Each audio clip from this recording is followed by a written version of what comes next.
চুরি করলে চোরের হাত কাটতে হয়, ইসলাম বলেছে।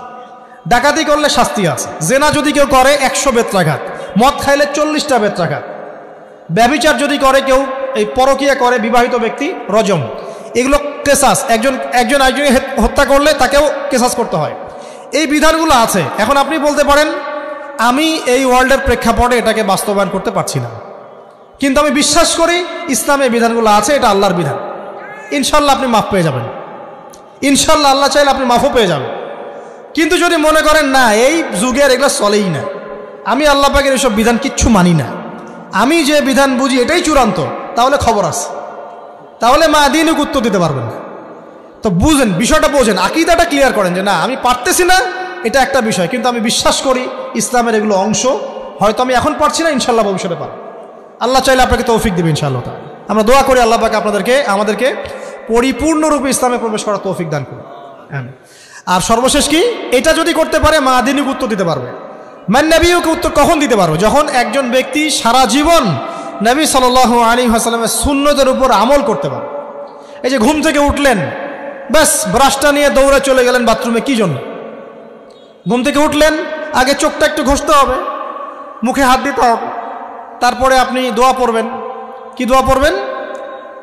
আলহামদুলিল্লাহিল্লাযী আহইয়ানা বা'দা মা আমাতানা ওয়া ইলাইহিন নুশুর। তারপরে আপনি যাবেন বাথরুমে। দোয়াটা না পড়ে কেন গেলেন? ঘুমাচ্ছেন, ঘুমানোর আগে আপনি অবশ্যই বলবেন। ঘুমানোর আগে একদম একটা গান শুনে, একটা গার্লফ্রেন্ডের সাথে 10টা মিনিট কথা বলে, হ্যাঁ জান রাখি, ব্যাস, তারপরে ঘুমিয়ে গেলেন। ঘুমটা আপনার জন্য ইবাদত হলো না? হারামে লিপ্ত হতেন না? আল্লাহুম্মা বিইসমিকা আমুতু ওয়া আহইয়া পড়তেন, সূরা মুলক পড়তেন, সূরা কাফিরুন পড়তেন, সূরা ফালাক নাস ইখলাস পড়তেন, ঘুমিয়ে যেতেন। পুরো ঘুমটাই ইবাদত, পুরো ঘুমটাই নাকি? ঘুমিয়ে আছেন নাকি পাচ্ছেন? আপনি ইচ্ছাকৃতভাবে আপনার আমলটা নষ্ট করলেন। ইস্তেঞ্জা করতে গেছেন, ইস্তেঞ্জা করতে গিয়ে গান শুরু করে দিল বাথরুমে। বাথরুম সিঙ্গার আছে না কিছু? বাথরুমে গান গাওয়ার জায়গা নাকি? তো ওখানে গান শুরু করলো। বাথরুমে গান গাবেন কেন? আপনি ঢোকার সময় বলবেন কি, বিসমিল্লাহ আল্লাহুম্মা ইন্নী আউযু বিকা মিনাল খুবসি ওয়াল খাবাইস। এরপর ইস্তেঞ্জা করবেন, তারপরে আপনি গুফরানাকা বলে বের হয়ে আসবেন। পুরো ইস্তেঞ্জার সময়টুকু নাকি? নামাজ পড়তে দাঁড়িয়েছেন, এখানে রিয়া কোনো লৌকিকতা থাকবে না, লোকজন আমাকে দেখছে আমি ভালো করে নামাজ পড়ি, এমন থাকবে না। নামাজে দাঁড়িয়েছেন আল্লাহর জন্য খালেস। এখন আল্লাহ আপনার মাঝখানে আর কেউ নাই, আল্লাহ আপনার মাঝখানে আর কেউ নাই। এমনকি যা ইচ্ছা তাই নামাজ পড়বেন? একদল বের হয়েছে, এখন দেখি 2 ওয়াক্ত নামাজ পড়ে। তাদের বক্তব্য হচ্ছে যে 5 ওয়াক্ত নামাজ নাকি কোরআনে নাই, আর ওরা খালি কোরআন মানে, হাদিস নাকি মানে না। কত যে ফেরকা এখন বের হয়েছে আল্লাহ ভালো জানে। তো 5 ওয়াক্ত নামাজ কোরআনে নাই বলে, সুবহানাল্লাহ। তো 2 ওয়াক্ত নামাজ পড়ে। তো এখন নামাজ কি মন গরম হবে পড়লেই হবে? ফজরের নামাজে দাঁড়িয়েছেন, ফজর নামাজ কয় রাকাত?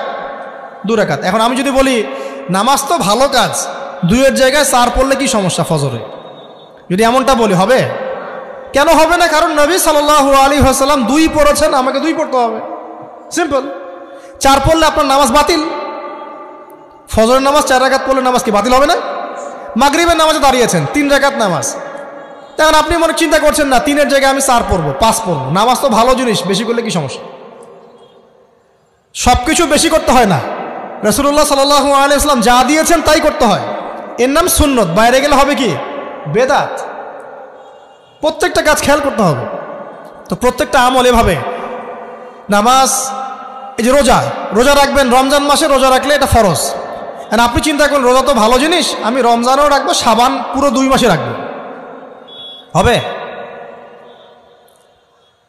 দেখেন নফল বিষয়টা আলাদা, আমি ফরজের কথা বলছি। কেউ যদি মনে করে ফরজ রোজা আমি 2 মাসে রাখবো, রমজানও রাখবো, শাবানও রাখবো, রোজা ভালো জিনিস করলে কি সমস্যা হবে? হবে না। এভাবেই হজ করতে হয় ওইখানে আরাফার মাঠে। আপনি মনে করেন কুড়িগ্রামে হজের একটা জায়গা বানাইলাম আমরা, মনে করেন কথার কথা, এমনও কিন্তু জায়গা আছে মানুষ অন্য জায়গায় হজ করে। কিন্তু আপনি ভাবছেন এমনি এমনি বলছি, এমন অনেক ফেরকা আছে মুসলিমদের মধ্যে, মুসলিম নামধারী, এগুলো মুসলিম না, হজেরও জায়গা বানাইছে আলাদা, ওখানে হজ করে, ওখানে তাওয়াফ করে। এখন হজ যেখানে করতে হবে ওখানে না করে যদি এখানে করি হবে? হবে না। যাকাত দেওয়ার একটা লিমিট আছে, এইটুক দিতে হবে। আপনি এখন কম দিলেন হবে, আবার দিলেন না আমি একদম বেশি দিয়ে ফাটায় ফেলাবো একেবারে, সেখানে হবে? তো এই জিনিসগুলো খেয়াল রাখতে হবে যে আমাদের এক কথায় নবী সাল্লাল্লাহু আলাইহি ওয়াসাল্লামের সুন্নাহটা মেনে চলা। আমলের ক্ষেত্রেও একইভাবে, আপনার অর্থনৈতিক জীবনেও নামাজ রোজা হজ জাকাত আপনার পারফেক্ট। এবার আপনি এসেছেন অর্থনীতির ক্ষেত্রে, এসে মাশাআল্লাহ দাড়ি টুপি জুব্বা নিয়ে মাপে কম দিচ্ছেন, চলবে? দাড়ি টুপি জুব্বা আছে, মানুষকে ঠকাচ্ছেন, মজুত করছেন, সিন্ডিকেট করছেন, অনেক সময় সরকারকে বিব্রত করে ফেলছেন, মাল মজুত করছেন, দাম বেড়ে যাচ্ছে, বিব্রত হচ্ছে সরকার। হবে? দাড়ি টুপি পাগড়ি জুব্বা পরে, ভিতরটা আগে। ইমান ভিতরে না থাকলে দাড়ি টুপিতে লাভ আছে? তাকওয়া ভিতরে না থাকলে আমার দাড়ি টুপিতে লাভ আছে? মুহসিন হতে হবে। সো ইকোনমিক সেকশনে গিয়েও নবীর আদর্শ ভুলে যাওয়া যাবে না, সেখানেও তার আদর্শ মেনে চলতে হবে। এভাবেই সমাজ জীবন পরিবার সর্বক্ষেত্রেই নবীর সুন্নাহ মেনে চললে পরে ওই ব্যক্তিকে উত্তর দেওয়া যাবে ইনশাআল্লাহ, তিনি আমাদের নবী মুহাম্মদ রাসূলুল্লাহ সাল্লাল্লাহু আলাইহি ওয়াসাল্লাম। সর্বশেষ গিয়ে বলা হবে কিভাবে জানলে? তখন উত্তর কি দিবে মুমিন? আমি আল্লাহর কিতাব পড়েছি, ঈমান এনেছি, এরপরে আমি সত্যায়ন করেছি। তার মানে পড়াশোনা করতে হবে না ভাই? আল্লাহর কিতাব পড়তে হবে না? কারা কারা আল্লাহর কিতাব পড়তে জানেন হাত তোলেন। আলহামদুলিল্লাহ। আগামী রমাজান আসার আগেই পুরো কোরআন এক খতম করবেন, পারা যাবে ইনশাআল্লাহ? এবং প্রত্যেক দিন আমাকে ওয়াদা করেন, প্রত্যেক দিন এক পারা করে কোরআন তেলাওয়াত করব, পারবেন ইনশাআল্লাহ? না বলেন পারবো ইনশাআল্লাহ? পারবো ইনশাআল্লাহ। আল্লাহ পাক তৌফিক দান করুন, আমিন। কোরআন পড়তে হবে, শুধু কি জাস্ট তোতা পাখির মতো পড়েই যাবেন সারা জীবন? অর্থটা একটু বোঝার চেষ্টা করবেন না ভাই?